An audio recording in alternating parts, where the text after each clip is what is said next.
Owen Marcus. Are you ready to do this? I'm ready. All right. All right. So 5, 4, 3, 2, and 1. All right, guys, welcome back to the Trauma Therapist Podcast. I am very excited to have as my guest today, Owen Marcus. Owen, welcome. I'm excited to be here. All right. So for more than 40 years, Owen has explored and developed programs that bring together mindfulness, somatic psychotherapy, and the science of emotional physiology. After healing challenges of his dyslexia and Asperger syndrome, he realized his relationship skills were lacking.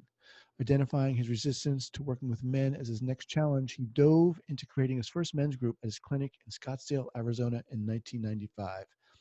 Unsatisfied with the status quo, Owen began expanding the model of men's groups, incorporating what he saw working in corporate trainings and in his clinic. Men embraced this new model. It's a model that's natural for men's ways of experiencing and expressing emotions. His group and this new model was the focus of the documentary About Men. His book, Grow Up, A Man's Guide to Masculine Emotional Intelligence, lays out how to complete the 9 stages of emotional maturation for boys and men.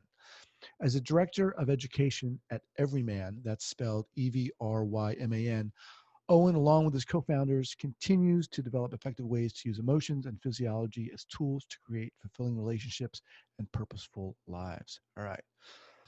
Awesome. All right. Before we get going here, Owen, share with the listeners where you're from originally and where you are currently, and then we'll get going. Originally, I'm from the Northeast. I went to colleges in the Northeast, moved out west after college, started out in Boulder, Colorado in the mid-'70s, which is when I got involved in all this. Ended up in Scottsdale, Arizona, ended up being a rolfer, which I still do part-time, and developed a holistic clinic in Scottsdale. And now I live in northern Idaho, or Sandpoint, Idaho. Right now, I'm in Northern California. Oh, cool. Where? Nevada City. Okay. Awesome. I'm in Oakland, California. I was just down there. All right. So there's a lot to talk about here, but let's kind of start a little broad in a sense, and then we'll dial in. How did you get into this field of working with men? Period. I got into it sort of accidentally. As I mentioned, I was ended up in Boulder, Colorado after college, and I was just traveling and wanting to work in the ski area. That was a attorney that moved to Boulder to learn how to be a rolfer, and he argued his case so well that I finally said, "All right, I'll try it." That was I think in 1976. That really opened me up, literally, physically and emotionally. But being in Boulder and that close to a lot, not just rolfing, but I was one of Ron Kurtz's first students. I was in his first professional training. Also became friends with and started studying with Peter Levine at that time, along with some other more progressive, innovative techniques, and then ended up moving down to Scottsdale in 1980 to really start a rolfing practice that became a clinic. For those of our listeners who aren't familiar with rolfing, what's the kind of nutshell definition of it? Dr. Rolf, she was a biochemist, and she realized that when the soft tissue, particularly the fascia, that connective tissue that holds us together, gets released and organized, our bodies end up being looser, more fluid, straighter, more in alignment with gravity. Fascia is the organ of stress. So we hold our stress or emotional stress or trauma in the fascial system. And so when that fascial system gets released, a lot of this old stress and trauma gets released. And I lost literally 20 pounds when I got rolfed, and I was never fat. You can imagine how tight and uptight I was before I did that. And it also trained me in my body how to relax, which in the long run was probably the biggest thing I got out of my 10 sessions of rolfing. Very cool. All right. So that got you into rolfing, kind of freed you up, obviously, emotionally, physically. Let's kind of venture into how did things develop in terms of your interest in putting together men's groups? Well, after I worked on myself and worked on thousands of clients, I started to realize there was a gap in my emotional development that was around relationships. And I also realized that I had an aversion of working with men, not in a one-to-one basis, but like in a group basis, where I had to be vulnerable. And I said, what the hell? I'm going to dive in and got You and 900 million more men, right? have that right. have that fear. But I yeah, I had fear. And one of the biggest things I first got was I realized I wasn't the only one. So I remember the first meeting of the first group I was in, which was in my clinic. The first takeaway I had was I'm sitting in a group of 10, 12 guys, and virtually every guy was as screwed up, uptight, or scared as I was. And that really relaxed me. And that became a new quest of mine. And I was doing back then traditional men's groups, and I saw a lack in that. And and I said, all right, I'm going to redesign the model of men's groups. And I started bringing in everything that I learned and was using in my practice to really deepen the work that we do as men. Okay, so let's go back a little bit. Talk a little bit more about your own personal realization, self-awareness around your uncomfortability about being in a group and being vulnerable with men. I mean, obviously, I think a lot of us can, you know, surmise what that might be, but what specifically was it for you, Owen? Well, part of the background was not only with dyslexia, but with particularly the Asperger's. I was always sort of out of sync connecting with people. And that was always an edge. And my default was sort of to avoid it. I was more reclusive when I was younger. I was more of an introvert. So being emotionally vulnerable was an edge for me. But I also realized if I was going to have a successful relationship with women, that I needed to develop that skill set. And maybe I wasn't as bad as some guys, but I certainly realized that my relationships were failing and I was the consistent variable and I needed to do something about that. And I really didn't know where to start. So what did you do?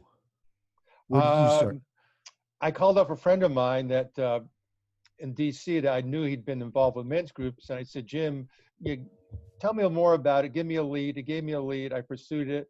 And then, yeah, I ended up starting my own group. And that helped, but it just wasn't fulfilling my need. It was a little too superficial.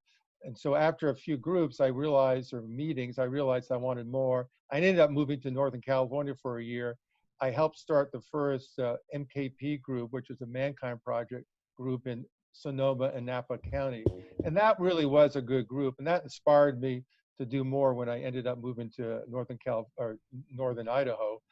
And I realized that as I became more vulnerable and I learned these skills from a place of not being in my head, but being in my body or in my emotions and being in the present moment, I started developing skills that I never had and really never saw in my family.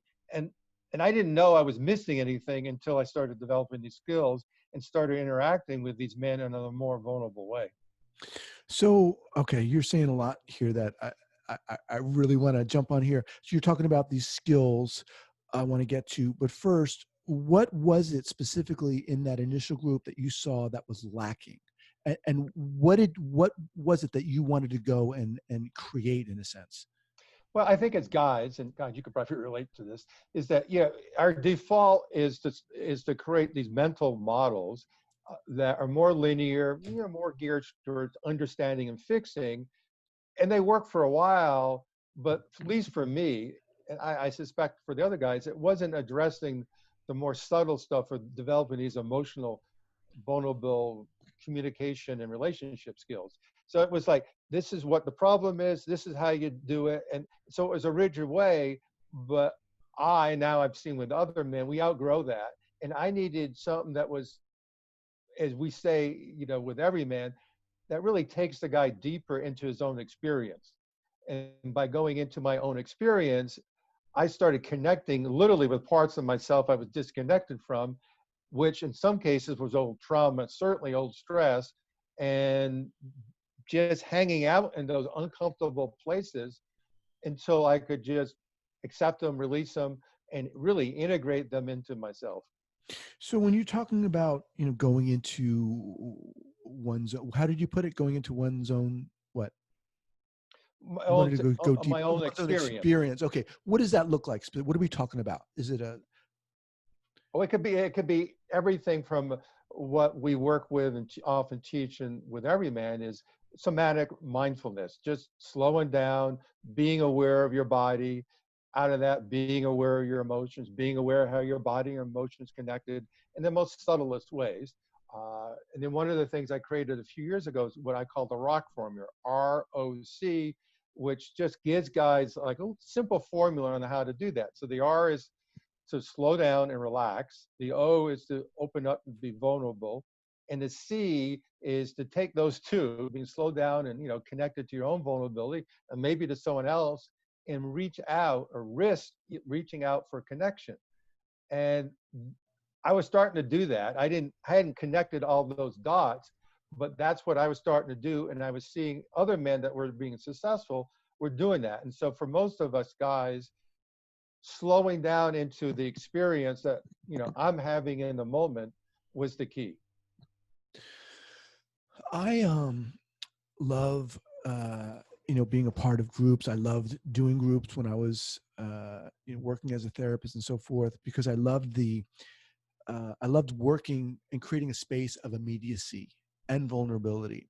And when you're talking about getting a group of men together, a lot of times what you're talking about here is in direct opposition to the way we grow up as men. You know, um, how do you uh, how do you project this to men? How do you pitch this to men? Who's coming to you? Um, what kind of men are coming to you? What kind of guys? Well, why are they coming? All good questions. And what I'd say, or you said, I've been doing this for a good 25 years. So it was a slow thing. But in the last few years, it's like a learning curve. It's just exploded. And I think one reason is the younger men are more open than any other men. And you know this, as a therapist, younger men statistically are just more open to therapy. So I think that's part of it. The zeitgeist has shifted. What we do with every man is different than other organizations do with men. And so we just talk to men as men. We don't, it's not a lot of woo woo. It's not a lot of, new age stuff, a lot of other, we just say, look, we're just like you. This is how it's at. This is what we struggle with. And we've developed a way to, or a lexicon of talking to these guys that they can understand and relate to. And our initial trainings and our groups are really experiential. So the guy like will come to one of my groups or any of the everyman groups, and he's welcome. He sits there, and we say, look, we got a simple set of protocols like confidentiality, pretty obvious things, and you can just be a voyeur. You could just sit and watch, and you can start to participate if you want. And these guys start to witness other men being vulnerable, which for a lot of guys, and it certainly was for me in the beginning, a new concept, a new experience. Right. And then, as you know, guys are also competitive. And so what starts to happen is it's like, the hell if Joe could be vulnerable, hell, I could outdo him. And Right. that's often what happens. We'll do a training with 50, 60 guys, all different kinds, all different ages, some pretty, you might say, rigid, but by the end of the first day, they're all having emotional releases and no one's pushing them. They're pushing themselves, in part because we know how to create an emotionally safe space, which is the prerequisite for all of this. Right. So why are these guys contacting you in the first place? Are they contacting you because they want to become, quote unquote, better or more self-aware? Are they contacting you because they want to learn, just like you said, they want to create better relationships? Are they contacting you because something's wrong and they don't know what it is? And, and it may be all of these things, but I think it's all those things. And I think probably the biggest catalyst is relationships, sort of like me. I mean, mm, maybe they got divorced and they don't want to do that again, and they realize that they're the consistent variable. Maybe they're struggling in a relationship. Maybe they're trying to create a successful relationship. That's the biggest thing. Sometimes it's work issues. We've had a whole cadre of guys that a lot of tech guys that started very successful companies, and great. It's like, okay, what's next? All right, I did that. Yeah, maybe I Right. burnt myself out, but I want to do something else. But I don't want. I want to do it in a different way. This And whole then it's a idea. whole thing of brotherhood. Yeah. Okay. So this whole idea of, vulnerability, I think for me is a a word that, we use a lot, but it has a whole list of mean. It's a supercharged word. How are you finding that? And maybe you're not even using that word in your work, but how are you working with that aspect, that element of vulnerability? How is that being translated in your work? Well, yeah, I think you're right on about that because a lot of guys initially, and I certainly would have been one of them, that if you said you need to be vulnerable, I would have gone, I don't think so. Uh, but we sort of translate that for guys, and it's about being authentic, and it's about being powerful, and it's about you know, developing connection on a deeper level.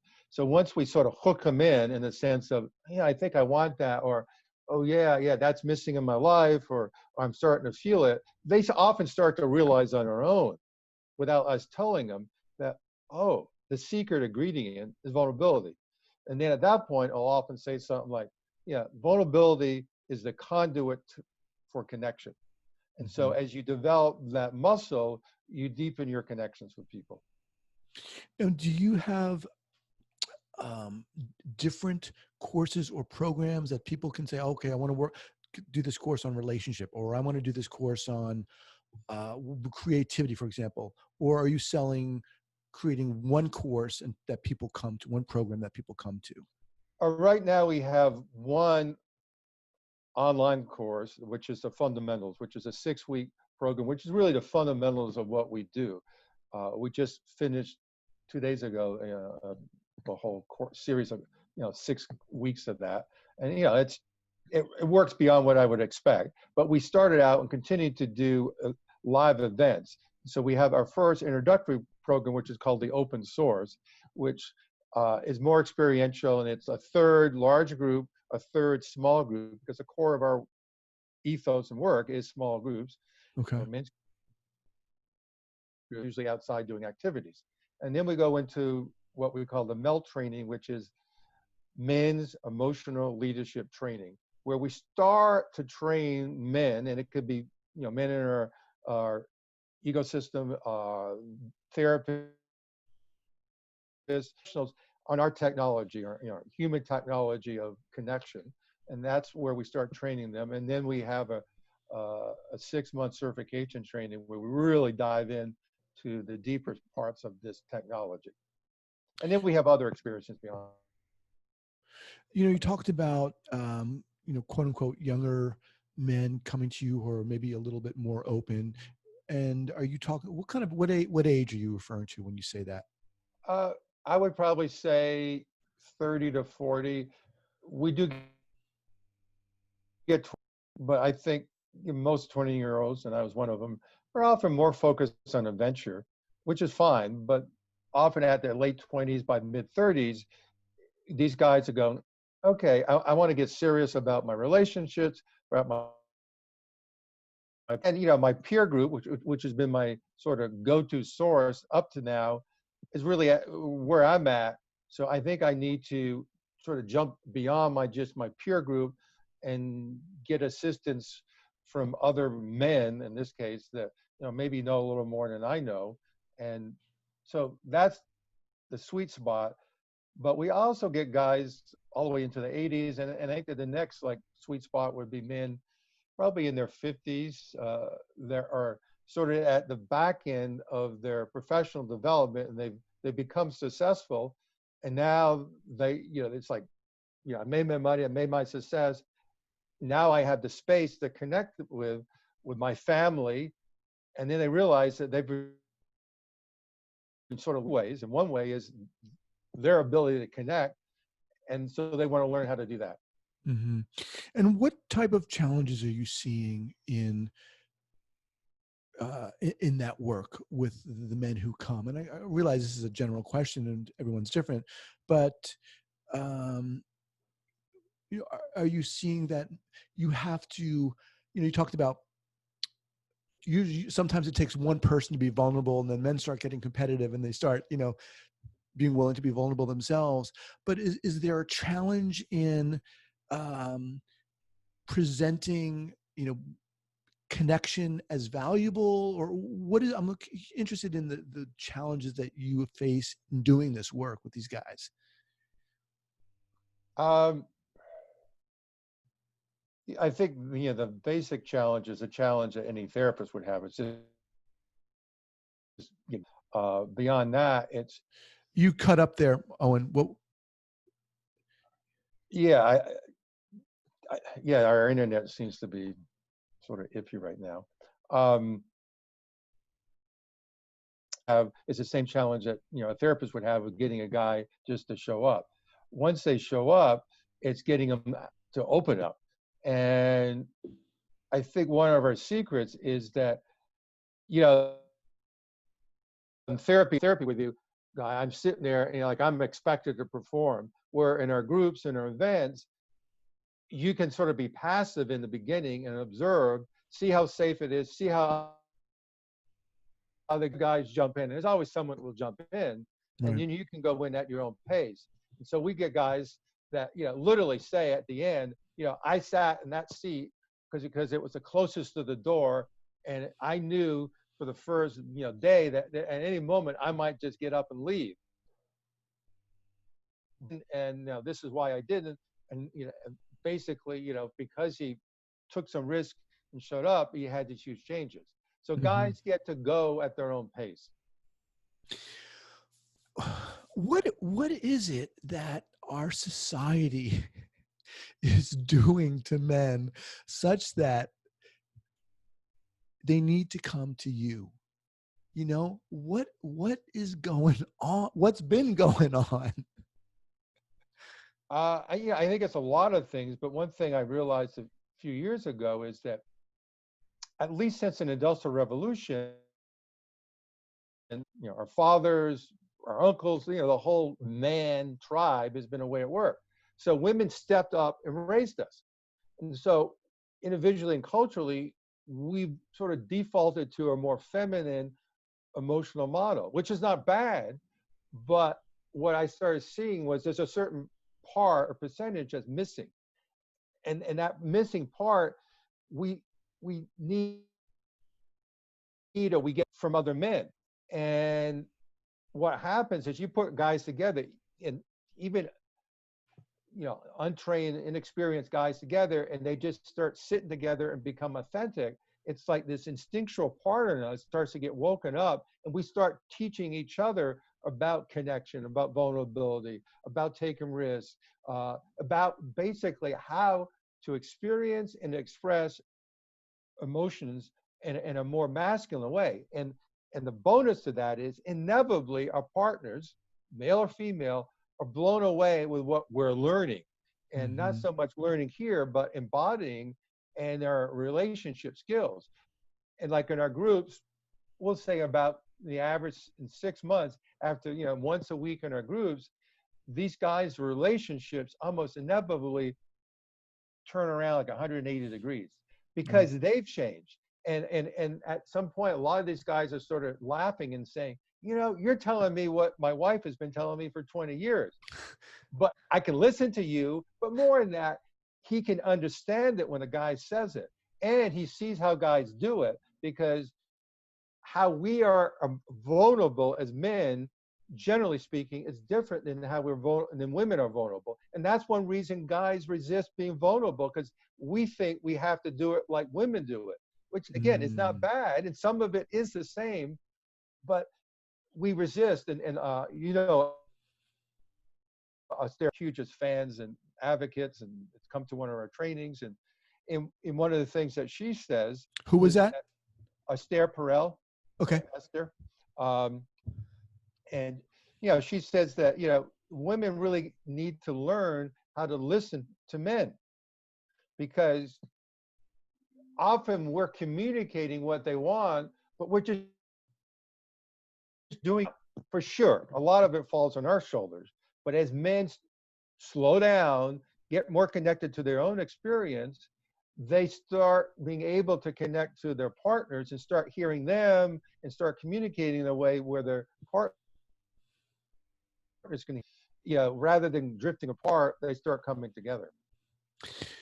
As you're talking, Owen, I'm thinking to myself um, about trauma. And my guess is that obviously a lot of stuff comes up. And men's relationship with trauma, more specifically with abuse or bullying or on and on and on, is a very delicate relationship in the sense that a lot, from my personal experience, I was bullied as a young kid, and that whole experience jacked me up and jacked the trajectory of my relationships and self-esteem and on and on and on. How do you deal with that topic in the work you do? And again, I realize these are general questions, but let's try to chip away at it if we could. Yeah, I love the question. The background is particularly, is Peter Levine. I have to give him a lot of credit. Studying what later became his somatic experience approach, but really teaching me stress and trauma, but how to unpack it or unwind it. And that became something I wove into everything I did. So for men, what that means is that we work with our bodies. And it's sort of like going, as Ron Kurtz would say, going in under the radar. And men are a lot more in their emotions initially. And some guys, this, you ask a guy, what do you feel? Either they resist or roll their eyes. But if you ask them, what they're feeling in their body, I've never met a guy that would resist talking about that. They might not really know, but you guide them and they start to experience that. And we just take that a little further, and I've asked some simple questions to men. Within 30 seconds, they're starting to experience the physiology of the trauma that they never got to experience. And so what we do is we support that physiology to release or complete. And as what happens so often with PTSD, it's that frozen state, to make it simple. So we let them feel the sort of repressed fight or flight, that sympathetic nervous system feeling its urge and sometimes acting out in that urge. So most of that, at least initially, is the body starting to have some intrinsic and maybe extrinsic movement, and then keying him into the emotion. So we don't directly market ourselves in any way, and it's trauma therapy, but inevitably we get a lot of guys with some severe trauma. And we've worked with a lot of vets, particularly a lot of special operators. I've had several in my groups, and it's literally been life-changing for these men when they get to connect to their body, unwind the physical part of their trauma, and then unwinding the emotional affect or part becomes a lot easier. And then having the support of the group, be it like an event or particularly their ongoing group, is huge, because they get to, down-regulate everything, because unlike when the trauma happened and having the full experience not being safe, in our environments, having the full experience is not only safe, but is honored, which really sort of screws with our head, because we often, as you know, sort of shame ourselves for what happened to us. But when we can experience it and be witnessed by these other men and be honored for it, that's huge. And so we've had guys that were suicidal that just from going through this, a few months later, they were doing great. Just remind everyone as we kind of wind down here that I'm speaking with Owen Marcus. He's the Director of Education at Everyman. That's EVRYMAN. So who is your ideal audience? Who do you want to come to your groups? Who needs to come to your groups? In some ways, women are too. I mean, we get women that watch or listen to our podcasts and send us men to our groups and events. But in terms of the men, you know, I think it's any man that is willing to take a risk. You know, that maybe, an old equation I've always had is, again, I was one of them. It's like, as my fear increases, so does my pain. So it's like, how much pain will I endure before I take a risk to do something out of the box? And maybe it's therapy, or maybe it's coming to one of our events. For a lot of guys, they're in a certain amount of pain that's too much for them, and they're willing to take the risk. Now, as you sort of at least alluded to, is we make it as safe and as easy for men as possible. And probably our biggest source of men are other men that have done our trainings or done our groups. So most of our men come from personal referral, because they have a guy, and they see from him that not only is it safe, but it works. Right. All right. In terms of, you mentioned your experiential trainings, are these 1 day, 3 day, 5 day? Talk a little bit more about those. They're generally weekends. We start Friday night and go to Sunday until 4. We do them generally on the East Coast and the West Coast. And we also have an expedition that we do, usually like into a park like Yellowstone for like a week, which is a physical thing, a nature thing, but it's also like a long going group. And then we also do these smaller trainings, which are group intensives, but I've been doing for years, where like I'll go to a community that either wants to start a men's group or has one, they want to up level. So it'll be like 12 guys in this training, and we just really dive in and do a lot of this deeper work, which for some guys is trauma work. Mm-hmm. Wow. Love it. Love it. Excited. All right, Owen, let's kind of wind down here. What's the best way for people to get in contact with you? The best way is through Everyman, and it's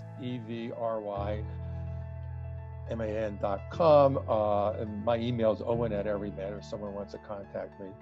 Okay. But and you also have a podcast. Yeah. One of my partners, Dan Doty, runs the podcast, but they can find that on the website. Okay. Awesome.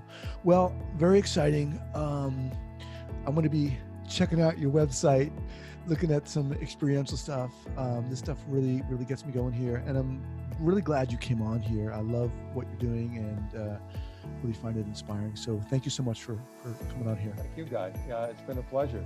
All right. Take care. Goodbye.